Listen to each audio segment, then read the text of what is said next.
Bonjour, bonjour, bonjour et bienvenue sur la chaîne GaoFou. J'espère que vous allez bien. On se retrouve à nouveau pour une nouvelle preview. Cette preview elle va concerner une équipe qui a fait 2 fois la finale de la Coupe des Champions. Il y a une équipe ici qui a passé 40 saisons en Ligue 1. Il y a une équipe ici qui a été 6 fois championne de France. Je pense que vous avez deviné qui c'est. Cette équipe, elle doit son salut au président Caillot. Le président Caillot qui a réussi à faire de cette équipe, l'équipe de Reims, le stade de Reims, à nouveau une place forte du football français. Une place forte qui vogue vers les sommets. C'est la question qu'on va se poser dans cette preview. Cette preview qui va nous permettre d'analyser un petit peu la saison passée, d'analyser un petit peu le club, le coach, le mercato ainsi que l'effectif. On va pouvoir aussi observer un petit peu le calendrier qu'attend le Stade de Reims, qui attend le Stade de Reims pour cette saison en peut-être huitième, je crois, saison non. Oui, c'est huitième saison en Ligue 1.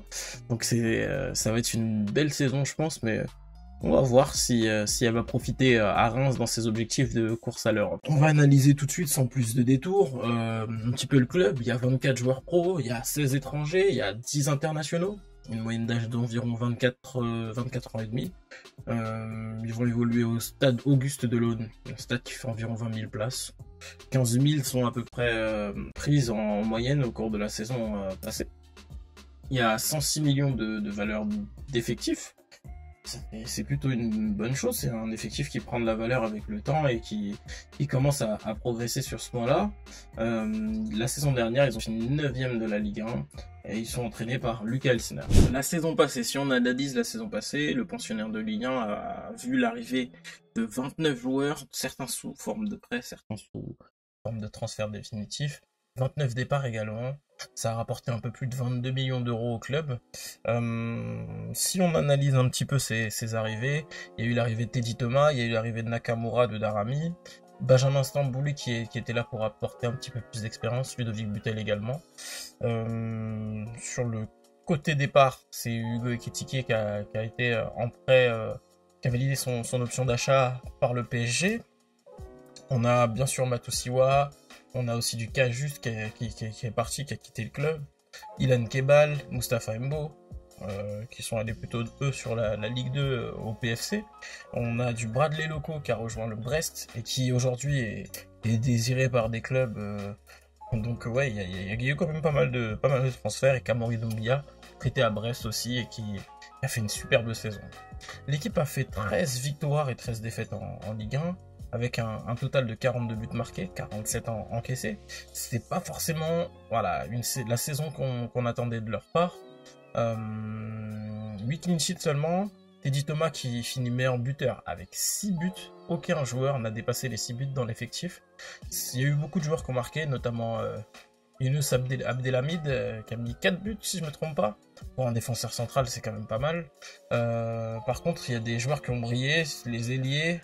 Les joueurs offensifs ont brillé par leur aspect collectif. 7 passes décisives pour Ito, 5 passes décisives et 4 buts pour Darami. Donc c'était pour des débutants en Ligue 1, c'était quand même pas mal.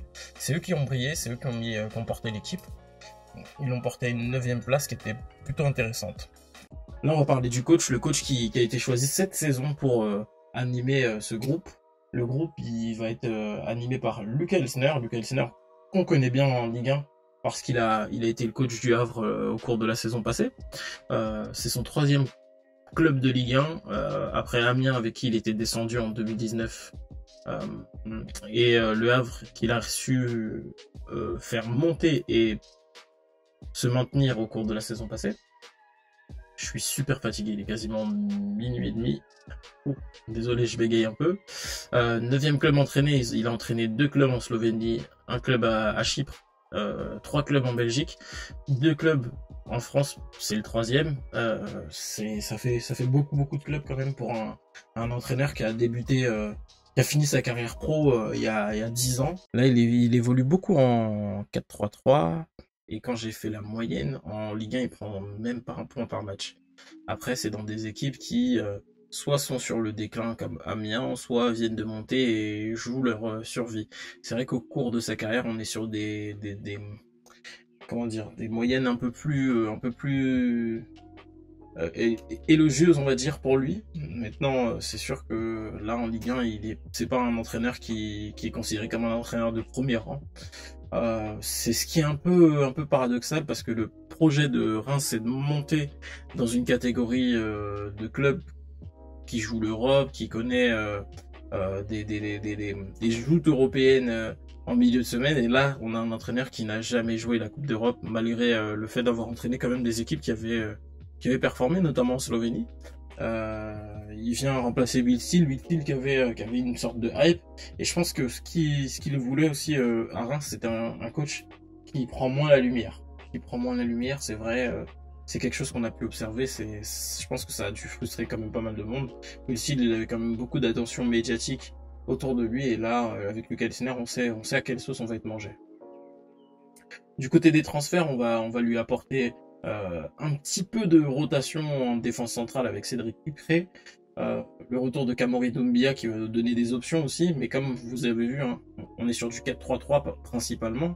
Pas du 4-2-3-1, ce qui fait que le milieu offensif Kamori Doumbia n'est pas forcément la meilleure option pour lui. Après, on a du Cheikh Keita qui revient de près, qui était à Bastia. On a un petit peu de rotation là qui revient. Amin Salama qui a été prêté à Caen, ça n'a pas marché du tout.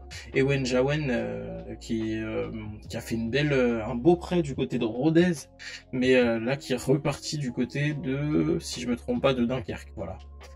Les départs, il y a eu la signature d'Amir Richardson du côté de la FIO dans l'après-midi. On a Ibrahim Diakité aussi qui a quitté le club. Thomas Fouquet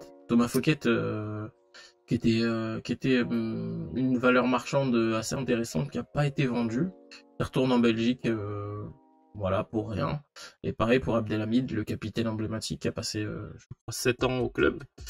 Il part sans indemnité du haut de ses 36 ans. Bon, bah, ça a été quand même un apport hein, pour l'équipe l'année dernière parce qu'il a su... sur les coups de pied arrêtés notamment apporter son jeu de tête. Là l'équipe elle était en tournée au Japon. On en parlera un petit peu après pour les résultats de cette tournée. Mais on voit hein, ici, il y a 3 gardiens, 3 centraux, 4 latéraux. J'ai une problématique sur la profondeur de cet effectif, notamment au poste de centraux. Très peu de centraux, trop peu.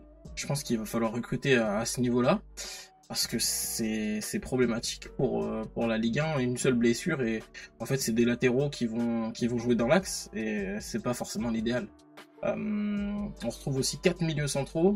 Les 4 milieux centraux, bon, après avec une animation qui peut être un peu différente, je pense que ça peut être intéressant, mais moi ma problématique c'est qu'il y a personne pour récupérer les ballons.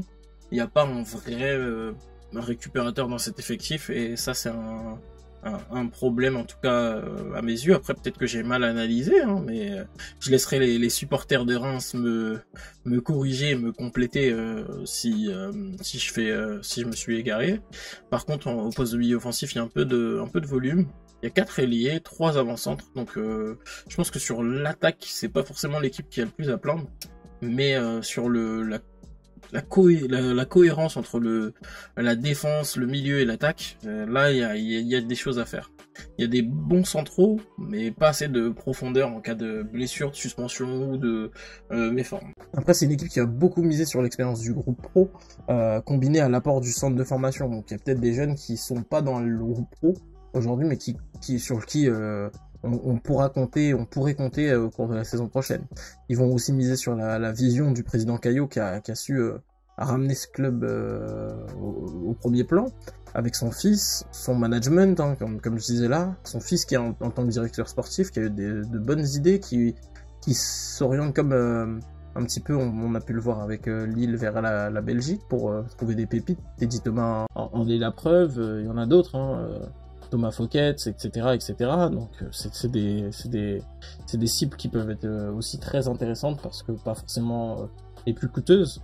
Et la stabilité aussi d'un groupe qui se connaît bien. Il y a des joueurs qui sont présents au club depuis 2019, ça fait déjà 5 ans pour certains.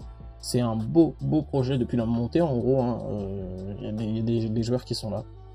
Donc on va analyser un petit peu le calendrier et la préparation. La préparation, c'était une tournée au Japon. 4 matchs, 1 victoire, 1 nul et 2 défaites. Plus un nul là qui a eu lieu contre Auxerre au retour de la tournée. C'était un petit peu une manière de se tester physiquement. Suite à cette tournée, on se rend compte que le calendrier de cette équipe est quand même un peu relevé, hein. Sur les 5 premières journées, ils vont affronter Lille, Marseille et le PSG, ce qui est plutôt coriace. J'ai pas compté Rennes, mais Rennes ça reste voilà, du très très gros niveau.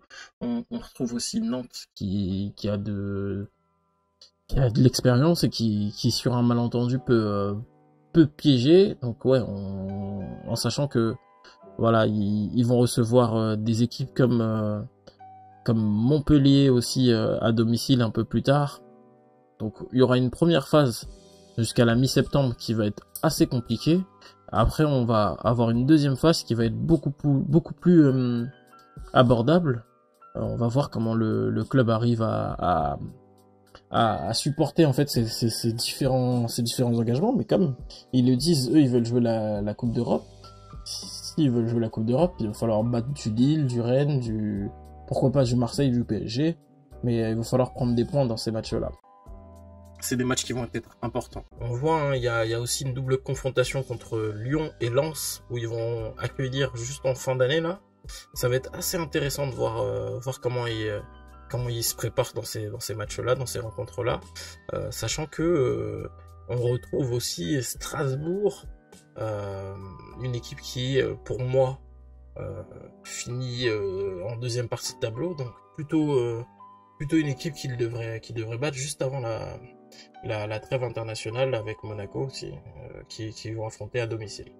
Donc oui, il y a un bel équilibre dans ce calendrier, donc un bel équilibre entre difficulté et entre guillemets, je mets des grosses guillemets, facilité sur la deuxième moitié de première partie. Et on retrouve, là, en deuxième partie, sur la phase retour, hein, on retrouve le Havre. Donc, ils vont débuter avec un adversaire qui devrait être à la portée de cette équipe. Un adversaire en plus que le coach connaît bien, son ancienne équipe. Ensuite, on va voir aussi le PSG Nantes, Lyon. Là, on retrouve aussi une Rennes. Donc, c'était plutôt équilibré, hein. Franchement, on est sur si on est sur une équipe qui doit jouer la Coupe d'Europe en fin de saison, elle doit faire des résultats contre ces équipes, elle doit enchaîner, essayer d'avoir des séries de matchs avec de victoires, hein, tout simplement. Là, quand je vois sur la 27e journée, ça affronte Marseille, ensuite Strasbourg et Lens. Juste avant, il y avait du Brest. Donc c'est 4 matchs dans lesquels il faut essayer de repartir avec le plus de points possible. D'arriver à repartir avec 8 points, dans quel que soit l'ordre, c'est quand même 8-9 points, c'est quand même pas mal. Ils finissent la saison pas de la manière la plus simple non plus, en affrontant Lille qui sera un adversaire assez coriace dans cette fin de saison, surtout que c'est à l'extérieur, donc peut-être pour une course à pourquoi pas une place européenne. Avant de passer au prono, qu'est-ce que je peux récapituler ? On va récapituler, on a un entraîneur qui est assez peu expérimenté au plus haut niveau.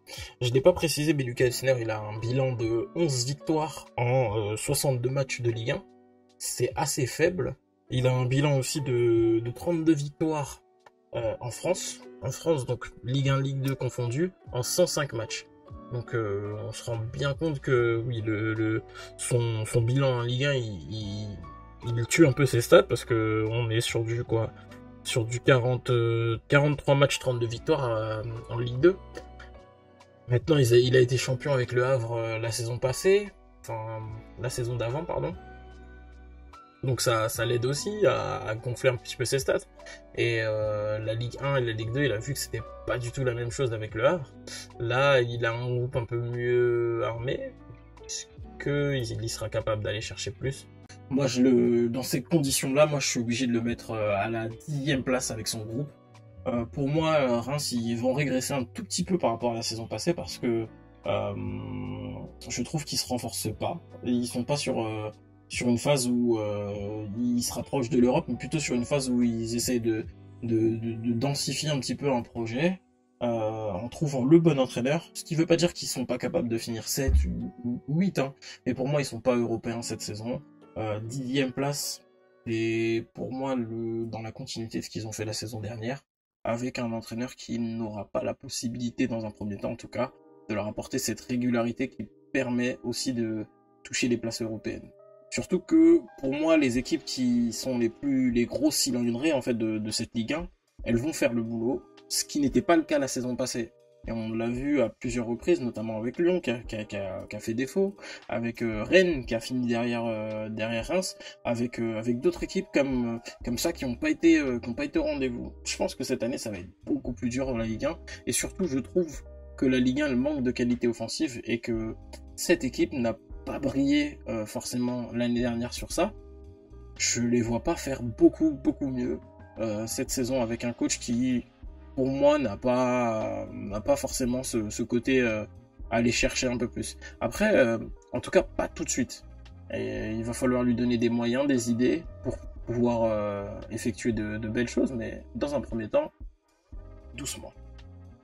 On va revoir un petit peu ce classement. Je vais disparaître l'espace d'un instant. Pour vous laisser observer, on ajoute à la 10e place, et il est intéressant de le remarquer, on ajoute à la 10e place le Stade de Reims, qui vient compléter cette deuxième partie de tableau qui se remplit vite. On va observer le reste des équipes, mais quelle énigme je dois vous faire deviner. Ah, une équipe assez showbiz, une équipe assez qui est à l'extrême opposé d'une autre équipe qu'on a fait dans ces previews. Ça c'est l'indice que je peux vous donner. C'est une équipe qui a, je pense que ça doit être le doyen de la Ligue 1 qui est chez eux. Le doyen de la Ligue 1 en défense centrale. Très grand, afro. Enfin, il a une afro. Ça doit vous parler normalement. Là, vous avez déjà trouvé. Je vous laisse me dire en commentaire de quelle équipe il s'agit. Sur ce, je vais vous saluer et vous dire merci. Merci à tous. Merci à Alex aussi pour l'aide qu'il m'apporte sur ces vidéos. Et je vous fais des bisous. À très vite pour de nouvelles aventures sur la chaîne Gaofou. Ciao, ciao.